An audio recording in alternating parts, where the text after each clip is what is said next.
మా అందరి కోసం కాదు, మీకోసమే ఈ కార్యక్రమం జరుగుతుందనేది కార్యకర్తలందరూ కూడా తెలుసుకోవాల్సినటువంటి అవసరం ఉంది. రేపు రాబోతున్నటువంటి ఎన్నికలు రాష్ట్రానికే ఒక ముఖ్యమైనటువంటి ఎన్నికలు, చారిత్రాత్మకమైనటువంటి ఎన్నికలు. 2019లోనే మనం అందరం కూడా తప్పు చేశాం. రాష్ట్రం మొత్తం కూడా మోసపోయింది. అందులో పాతపట్నం కూడా భాగస్వాములు అయ్యాం. ఎక్కడా కూడా ఒక మాయమాటలు చెప్పి తిరుగుతున్నటువంటి జగన్మోహన్ రెడ్డిని మనం ప్రశ్నించకుండా ఆయన చెప్పినటువంటి మాటలు నమ్మి ఆ రోజు మనం అందరం కూడా వైఎస్ఆర్ కాంగ్రెస్ పార్టీకి ఓట్లేసి గెలిపిస్తే ఈ రోజు ఆంధ్రప్రదేశ్ రాష్ట్రాన్ని ఈ భారతదేశంలో లేకుండా చేశాడు ఈ దుర్మార్గుడు జగన్మోహన్ రెడ్డి అనేది కూడా తెలియజేస్తున్నాను. ఇప్పటికైనా సరే మనం అనుభవించాం 4.5 సంవత్సరాలుగా ఈ పాడు ప్రభుత్వం తాలూకా ప్రజా వ్యతిరేక విధానాల వల్ల ఎన్ని రకాలుగా ఇబ్బందులు పడ్డాలో అన్ని కూడా పడ్డాం. ఇంకా సహించే ఓపిక మీ అందరికీ కూడా ఉందా అని అడుగుతున్నాను. ఇంకా ఈ ప్రభుత్వం చేస్తున్నటువంటి అరాచకాలని మనం ఎదురు చూస్తూ ఉండగలమా అని అడుగుతున్నాను. లేదు, తిరగబడాల్సినటువంటి సమయం వచ్చింది. తిరుగుబాటు ఎలాగుంటుందో చూపించాలని పాతపట్నం సైనికులందరికీ కూడా ముందుకు రమ్మంటున్నాను. భవిష్యత్తులో జగన్మోహన్ రెడ్డి గాని వైఎస్ఆర్ కాంగ్రెస్ పార్టీ గాని తప్పు చేయడానికి ముందుకు వస్తున్నటువంటి నాయకుల్ని గాని ఈ రాష్ట్రంలో వాళ్ళకి చోటు లేదన్నటువంటి విధంగా బుద్ధి చెప్పే తరంగా మీరందరూ కూడా రాబోతున్నటువంటి ఎన్నికల్లో తెలుగుదేశం పార్టీ, జనసేన పార్టీ కూటమిని బ్రహ్మాండమైనటువంటి మెజారిటీతో గెలిపించమని కార్యకర్తలందరికీ కూడా ఈ సందర్భంగా పిలుపునిస్తున్నాను.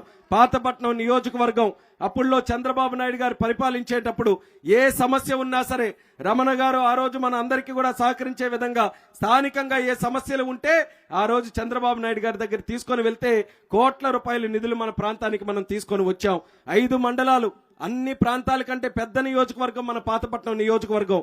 పాతపట్నం నియోజకవర్గంలో ఒక పక్క నుంచి ఇంకో పక్కకి వెళ్ళాలంటే ఆల్మోస్ట్ ఈస్ట్ గోదావరి వెళ్ళిపోయినట్టుగా మనకు అవుతుంది. ఎల్లన్నపేట నుంచి మనం మిలియాపుట్టి గొప్పిలి వరకు రావాలనంటే అటువంటి అంత సుదీర్ఘమైనటువంటి ప్రాంతం, కొండల ప్రాంతం, గిరిజనుల ప్రాంతం ఉన్నటువంటి పాతపట్నం నియోజకవర్గంలో అందరూ కూడా ఆనందపడిచేలాగా అభివృద్ధి చేయాలనంటే చాలా కష్టసాధ్యమైనటువంటి పని. కానీ తెలుగుదేశం పార్టీ చేసి చూపించింది. అటు గిరిజనులు గాని, 5 మండలాల ప్రజానికం గాని, ఏ గ్రామమైనా సరే మన గ్రామాలన్నీ కూడా సర్వసుందరంగా అభివృద్ధి చేసినటువంటి ఘనత మన తెలుగుదేశం పార్టీదే అనేది మరొకసారి మీ అందరికీ కూడా గుర్తు చేస్తున్నాను. గ్రామాలు ఎంత చక్కగా అభివృద్ధి చేసుకున్నాం. సీసీ రోడ్లు వేయడంలో, వీధి దీపాలు గాని, గ్రామానికి కావాల్సినటువంటి అన్ని అవసరాలు, తాగునీటి సదుపాయాలు, గ్రామంలో ఇల్లులు, పెన్షన్లు, రేషన్లు, పెళ్లి కానుకలు, సంక్రాంతి కానుకలు, ఇలా చంద్రన్న బీమాలు, పసుపు కుంకుమ, ఎన్నో కార్యక్రమాలు చేసినటువంటి ఘనత మన ప్రభుత్వం చంద్రబాబు నాయుడు గారు. ఆ రోజు లోకేష్ అన్న గారు ఆ రోజు పంచాయతీరాజ్ మినిస్టర్ గా ఉన్నారు. పంచాయతీరాజ్ మినిస్టర్ గా ఆయన ఉంటే ఆయన ఒకటే ఆలోచించారు, ఆంధ్రప్రదేశ్ రాష్ట్రం డెవలప్ అవ్వాలనంటే మనకి పట్టణాలతో పాటు గ్రామాలు కూడా అభివృద్ధి చెందాలని. సీసీ రోడ్లు ఆ రోజు 1000 కిలోమీటర్లు మనం వేసుకున్నామనంటే దానికి ఘనత మన లోకేష్ అన్న గారు అనేది మళ్ళీ తెలియజేస్తున్నాను. అలాగే మన ఒక పక్కన యువతకి ఉద్యోగ అవకాశాలు కల్పించడానికి దేశ విదేశాల నుంచి ఐటీ కంపెనీలు మన ప్రాంతానికి తీసుకొని వచ్చి దేశంలోనే అత్యధికమైనటువంటి సెల్ ఫోన్లు ఎక్కడ తయారవుతున్నాయంటే అది మన ఆంధ్రప్రదేశ్ రాష్ట్రంలోని గొప్పగా చెప్పుకునే స్థాయికి మన లోకేష్ అన్న గారు తీసుకొని వచ్చారని తెలియజేస్తున్నాను. మన నాయకులు ఆ రకంగా మన రాష్ట్రం కోసం కష్టపడి ఒక ఉన్నతమైనటువంటి స్థానంలో కూర్చోబెడితే ఎలా దోచుకుందామన్న ఆలోచనతో జగన్మోహన్ రెడ్డి ఈ రోజు వచ్చాడు. ఇప్పుడే ఇక్కడ స్థానికంగా కూడా మాట్లాడుకున్నాం. ఎక్కడ అభివృద్ధి ఎక్కడా కూడా లేదు. ఏ ఒక్క కార్యక్రమం కూడా ఒక్క రూపాయి ఖర్చు పెట్టి ముందుకు నడిపించింది లేదు. కానీ అవినీతి ఎక్కడైనా ఉందనంటే మొట్టమొదటగా హాజరవుతున్నారు. ఎంత డబ్బులు మనం సంపాదించుకున్నామన్న ఆలోచనతో ఇసుక కనబడితే ఇసుక, గనులు కనబడితే గనులు, గ్రావెల్, మైనింగ్, ఇలా ఎక్కడ నుంచైనా సరే ఒక రూపాయి సంపాదిస్తున్నారనంటే అందులో వాటా కోసం మాత్రం ఈ నాయకులు అందరూ కూడా ఎగబడి ఈ పాతపట్నం నియోజకవర్గాన్ని కబ్జా చేసుకునే విధంగా ఈరోజు రాబందుల్లాగా అందరూ కూడా తయారయ్యారు. అటువంటి వ్యక్తుల్ని తరిమి కొడితే గాని పాతపట్నం నియోజకవర్గంలో ఎటువంటి కార్యక్రమాలు మళ్ళీ జరగవు అనేది మీ అందరికీ కూడా ఈ సందర్భంగా తెలియజేస్తున్నాను.